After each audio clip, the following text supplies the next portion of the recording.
Hello everyone, कैसे हैं आप सभी। वेलकम करती हूँ माधुरी आपका एमडी लो क्लासेस में। आज अपने बीएनएसएस का चैप्टर नंबर 24 देखने वाले हैं। इससे पहले अपनों ने चैप्टर 22 देखा था जो कि समरी ट्रायल के बारे में डील करता है। अब आप सोच रहे होंगे कि मैडम 23, देखो 23 नंबर जो चैप्टर है वो प्ली बार्गेनिंग का चैप्टर है। इस चैप्टर में हम सिर्फ सेक्शंस और कुछ एक या दो question pre point of view के लिए पढ़ते हैं। अगर मान लो इस सेक्शन में से प्री के क्वेश्चन आते हैं, क्योंकि देखो बहुत लेस देन इंपॉर्टेंट है, मेंस का क्वेश्चन बहुत रेयर ही बनता है। प्री के क्वेश्चंस आते हैं तो प्री के क्वेश्चंस में आप टाइटल कवर कर सकते हैं। सेकंड, प्री के क्वेश्चन में ये क्वेश्चन आता है कि जो प्ली बार्गेनिंग का बेनिफिट है वो कौन लेता है, तो एक्यूज्ड पर्सन लेता है। तीसरी चीज, प्ली बार्गेनिंग जो बेनिफिट है वो किन मैटर्स के अगेंस्ट नहीं मिलता है, तो जो सामाजिक सुरक्षा के प्रभाव डालने वाले कुछ मैटर्स हैं, फीमेल से रिलेटेड है या बालक से रिलेटेड ऑफेंसेस हैं, इनमें प्ली बार्गेनिंग का मतलब प्ली बार्गेनिंग का बेनिफिट नहीं मिलता है। नेक्स्ट चीज देखो, प्ली बार्गेनिंग का मतलब होता है एक्यूज्ड क्या कहता है कि यस मैंने अपराध किया है, प्लीज मैं अपने किए पे शर्मिंदा हूं, तो मैं क्या करना चाहता हूं, समझौता करना चाहता हूं। इसमें क्या होता है, एक्यूज की तरफ से विक्टिम पार्टी को कुछ कंपनसेशन भी दिलाया जाता है एक्स्ट्रा में, तो वो क्या होती है, प्ली बार्गेनिंग होती है, अभिवाद सौदेबाजी होती है। अब एक क्वेश्चन ये आता है कि प्ली बार्गेनिंग की एप्लीकेशन लगाई कब जाती है, तो प्ली बार्गेनिंग की एप्लीकेशन जिस दिन चार्ज फ्रेम होते हैं उस दिन से अगले 30 डेज के अंदर क्या करनी पड़ती है, एक्यूज्ड को ये एप्लीकेशन लगानी पड़ती है प्ली बार्गेनिंग की। तो ये कुछ क्वेश्चंस होते हैं प्री पॉइंट ऑफ व्यू के लिए जो हम इसमें पढ़ते हैं। आज मैं आपको चैप्टर 24 कंप्लीट बताने वाली हूँ जो कि डील करता है अटेंडेंस ऑफ पर्संस कन्फाइंड और डिटेन्ड इन प्रिजन, कि जो जेल में या कारागारों में परिरुद्ध या निरुद्ध कैदी या साक्षी हैं उनकी हाजिरी के बारे में। अब देखो, जो व्यक्ति ऑलरेडी जेल में है तो उसको बुलाने की शक्ति किसके पास है, कोर्ट के पास है। अब कोर्ट क्या करता है, ऐसे जेल के अधिकारी को डायरेक्शन देता है कि ये कैदी जो आपके पास निरुद्ध है इसको कोर्ट में ले आइए, क्योंकि हमें क्या करनी है, कुछ बातें इसको बत पूछनी है, इसके ऊपर जो चार्ज लगे हैं उसके बारे में इसका आंसर जानना है या फिर एग्जामिनेशन करनी है। तो जेल के ऑफिसर को ये कहा जाता है कि आप हमारे सामने इस कैदी को ले आइए। इसके अलावा कि ये जो बात है कि क्या जेल का भारसाधक अधिकारी डिनाई भी कर सकता है कि भाई मैं कैदी को कोर्ट में नहीं लेके आ रहा, यस कर सकता है, लेकिन कब कर सकता है वो आगे अपने सेक्शंस पढ़ेंगे। वो ऐसे नहीं, ऐसा नहीं कि उसका मन करे और वो बोले कि नहीं मैं नहीं लेके आ रहा कैदी को, ऐसा नहीं है। कुछ रीजंस हमें बताए गए हैं, कुछ पॉइंट्स बताए गए हैं, उन बेसिस पे वो डिनाई कर सकता है। तो ये चैप्टर अपने आप में बहुत नॉलेजफुल चीजें बताता है, प्लस यहाँ से हमारा पूरे चैप्टर से भी मेंस का क्वेश्चन और कुछ प्री के क्वेश्चन बनते हैं। 301 से लेकर 306 सेक्शन तक हमें ये चैप्टर पढ़ना पड़ता है। अब देखो बात करते हैं सबसे पहले सेक्शन नंबर 301, डेफिनेशन बताता है। इसमें जो सेकंड डेफिनेशन है जेल वाली, ये हमारे लिए प्री पॉइंट ऑफ व्यू के लिए अच्छी डेफिनेशन है और मेंस पॉइंट ऑफ व्यू के लिए भी पूछी जाती है 2 नंबर में। देखो जेल का क्या मतलब है, पहली डेफिनेशन तो निरुद्ध की, आप डिटेल से ना भी पढ़े तो सिर्फ टाइटल भी लिख सकते हैं, निरुद्ध या हिरासत। सेकंड डेफिनेशन हमारे लिए इंपॉर्टेंट है कि जेल में क्या क्या चीजें हैं। देखो सबसे पहले तो आपको ये पता होना चाहिए कि एक जगह, एक स्थान जेल है, ये बताता कौन है, ये कौन डिक्लेयर करता है, तो स्टेट गवर्नमेंट हमें बताती है कि ये पर्टिकुलर स्थान जहां पर कैदियों को या फिर जो अभियुक्त है उनको रखना है वो जेल है। कौन बताता है, स्टेट गवर्नमेंट बताती है। अब जेल में और कौन कौन सी चीजें इंक्लूड होती है, तो इन्होंने कहा जो सुधार गृह होते हैं वो भी जेल माने जाते हैं, पोस्टल संस्थाएं होती है वो भी जेल माने जाते हैं, या अदर ऐसी कोई अन्य संस्थाएं जहां पर कैदी या जिन्होंने अपराध किया है उनको रखा जाता है, तो वो भी क्या है, जेल में इंक्लूड माने जाते हैं। कि अब देखो इन्होंने कहा कोई भी स्थान जिसे स्टेट गवर्नमेंट द्वारा, सामान्य या विशेष आदेश द्वारा सहायक जेल घोषित किया है तो वो क्या माना जाता है, जेल माना जाता है। तो जेल में क्या क्या चीजें इंक्लूड है, बोस्टल संस्था, सुधारालय, अन्य संस्था, नारी निकेतन, ये सारे क्या होते हैं, जेल में माने जाते हैं। तो 301 सिंपल सेक्शन। अब बात करते हैं 302 power to require attendance of prison, कि कोर्ट क्या कर सकता है कि कैदी को हाजिर होने के लिए अपेक्षा कर सकते हैं। कोर्ट ये चाहेगा कि जो कैदी है उसको कोर्ट में लेकर आओ ताकि हम उससे कुछ क्वेश्चन या कुछ क्वेश्चन का आंसर हमें जानना है वो हमें बताएं। क्या कहा, सबसेक्शन 1, जब कभी इस संहिता के तहत, इस संहिता मतलब BNSS के तहत किसी जांच, विचारण या अन्य कार्यवाही के दौरान कि यह एक दंड न्यायालय, आपराधिक न्यायालय को दिखाई देता है कि किसी जेल में निरुद्ध या परिरुद्ध के लिए किए गए व्यक्ति को किसी अपराध के आरोप का जवाब देने के लिए या उसके अगेंस्ट किसी कार्यवाही के उद्देश्य से कोर्ट के समक्ष लाया जाना है। कोर्ट कह रहे हैं कि ऐसा व्यक्ति जिसके लिए चार्ज जो लगे हैं उस चार्ज का हमें आंसर उससे जानना है तो उसको कोर्ट में लाया जाए। या सेकंड कहते हैं न्याय के उद्देश्य से ऐसे व्यक्ति को गवाह के रूप में उसकी जांच करना आवश्यक है, परीक्षा करना है, कोर्ट एक ऑर्डर दे सकता है। सेकंड क्या कहा, जब कोर्ट को लगता है कि उस व्यक्ति की, उस साक्षी की हमें एग्जामिनेशन करनी है, इसलिए वो क्या करते हैं, एक ऑर्डर निकालते हैं। ये ऑर्डर किसको निकालता है, जेल के भार साधक अधिकारी को, कि ऐसे व्यक्ति को आरोप का उत्तर देने या कोर्ट के समक्ष पेश करने की आवश्यकता है तो आप उसको कोर्ट में लेकर आओ। तो सिंपल कि कोर्ट को जब लगता है कि मुझे चार्ज का उत्तर जानना है, मुझे उसकी परीक्षा करनी है, तो ऐसा एक ऑर्डर जेल के अधिकारी को निकालता है कि आप इस कैदी को यहाँ पर कोर्ट में लेकर आइए क्योंकि हमें इससे जांच, विचारण या अन्य कार्यवाही में कुछ उससे जानना है। तो कोर्ट क्या कर सकता है, ऑर्डर दे सकता है।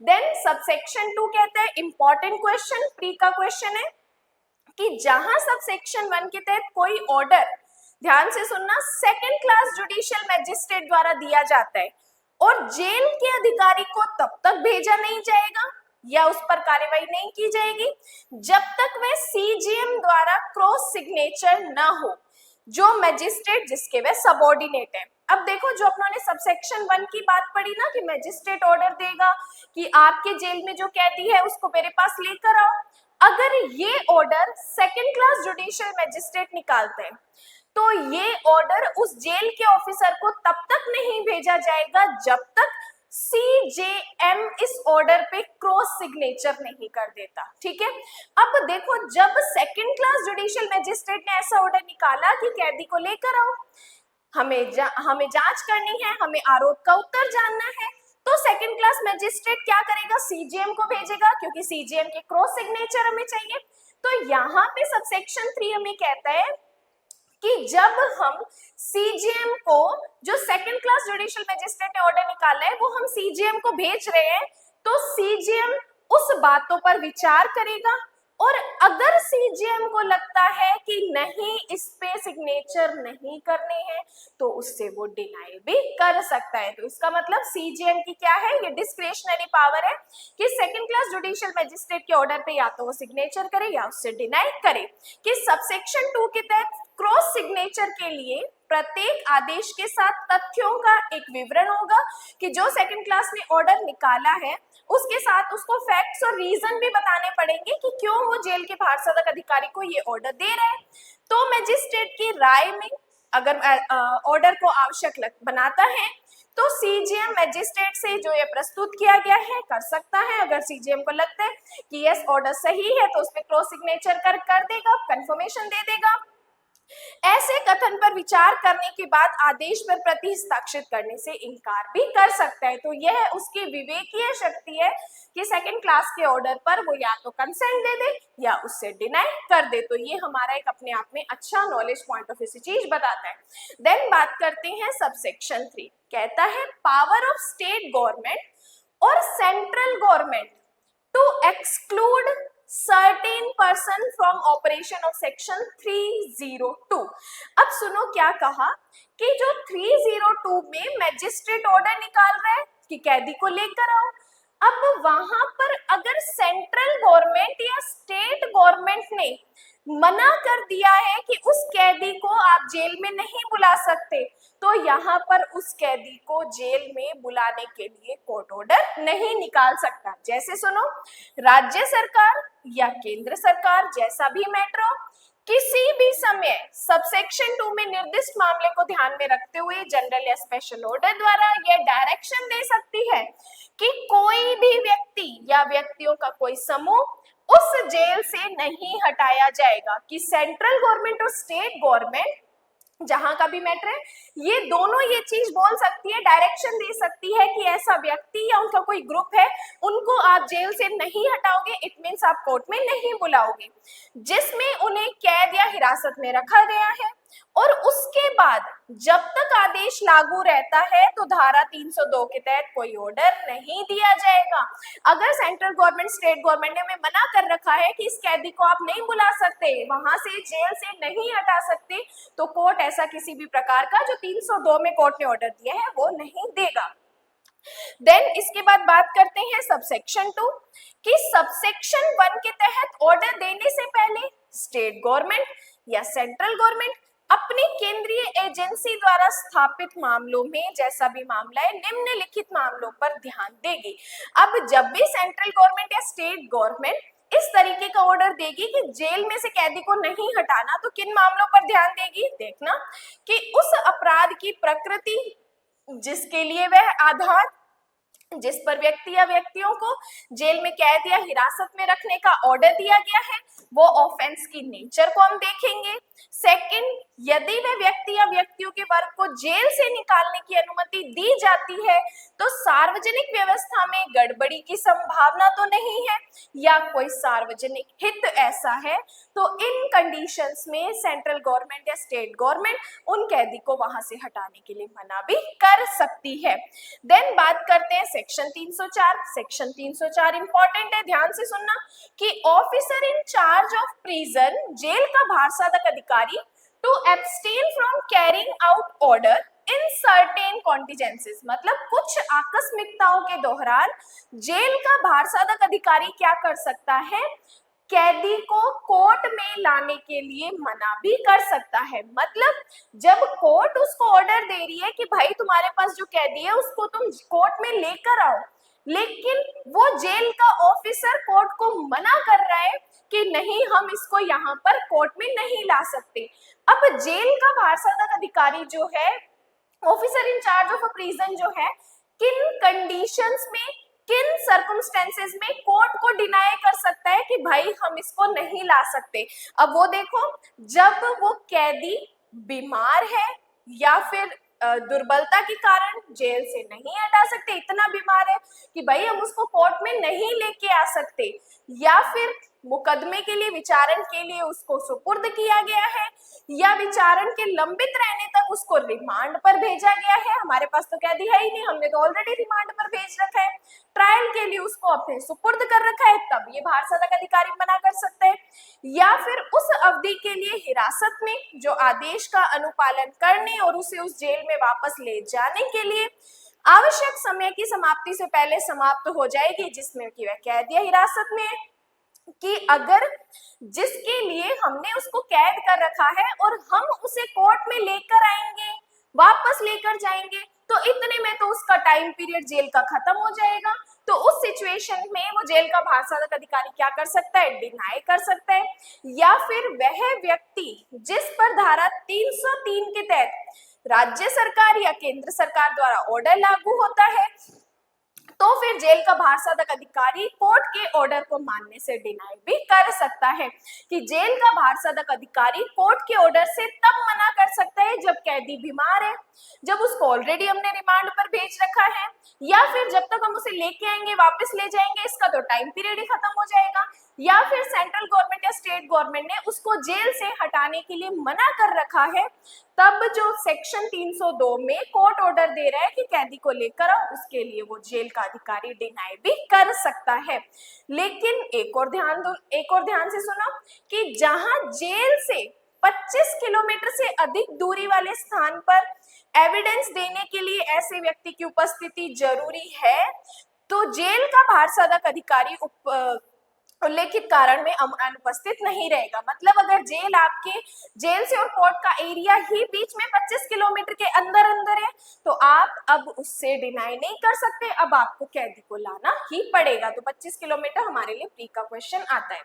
देन बात करते हैं 305, prisoner to be brought to court in custody, कि जब 304 के प्रावधानों के अधीन जेल का भारसाधक अधिकारी या 302 सबसेक्शन 1 के तहत दिए गए ऑर्डर की डिलीवरी पर जहां जरूरी है सबसेक्शन 2 के तहत विधिवत प्रति हस्ताक्षरित करेगा, ऑर्डर में नामित व्यक्ति को उस कोर्ट में ले जाने का आदेश देगा जिसमें कि उसकी उपस्थिति जरूरी है ताकि वह ऑर्डर में उल्लेखित समय पर वहां उपस्थित हो सके, और उसे कोर्ट में या उसके निकट तब तक हिरासत में रखेगा जब तक कि जांच की गई है या अदालत में उसे जेल में वापस ले जाने के लिए अधिकृत नहीं कर दिया जाता। अब जब कोर्ट ने कैदी को बुलाया, हम कैदी को लेके गए तो जेल में हम तब तक रखेंगे जब तक उसका प्रोसीजर पूरा नहीं हो जाता या जब तक हमें कोर्ट ऑर्डर नहीं दे देता कि आप इसे वापस जेल में ले जाइए। देन लास्ट सेक्शन कहते हैं 306, power to issue commission for examination of fitness in prison. अब ध्यान से सुनना कि देखो, माना कि कोर्ट जेल का भारसाधक अधिकारी कह रहा है कि हम कैदी को नहीं ला सकते, एग्जामिनेशन करनी जरूरी है, अगर तुम नहीं लाओगे तो इसकी एग्जामिनेशन नहीं होगी, हमें जवाब कैसे पता चलेगा? जब हम कैदी को कोर्ट में नहीं लेके जा सकते तो कोर्ट के पास एक और रेमेडी है, कोर्ट क्या कर सकती है, कमीशन निकाल सकती है। वो कमीशन क्या करेगा, जेल में जाएगा, उस जो कैदी है या जहाँ पे निरुद्ध व्यक्ति है उसकी एग्जामिनेशन करेगा। तो कहने का मतलब कोर्ट को कमीशन निकालने की पावर है इस सिचुएशन में जब वो कैदी कोर्ट में नहीं आ सकता है। तो ये टोटल 306 नंबर सेक्शन तक हमने पढ़े, जो कि 301 से 306 तक हमें बताता है जेल के कारागार में निरुद्ध व्यक्तियों के लिए अगर हाजिरी करनी है तो किस तरीके से करेंगे। कुछ क्वेश्चंस प्री के मैंने आपको बताया, कुछ मेंस के लिए यहाँ पे इंपॉर्टेंट है। 1 मिनट की एक और इम्पॉर्टेंट इंफॉर्मेशन आपको देनी है। अपने YouTube पे जो 59 रुपीज की मेंबरशिप चल रही है, उस 59 रुपीज की मेंबरशिप वाले सेशन में अपने BSA भारतीय साक्ष्य अधिनियम स्टार्ट कर रहे हैं, जो कि YouTube पे आपकी लाइव क्लासेस रहेगी।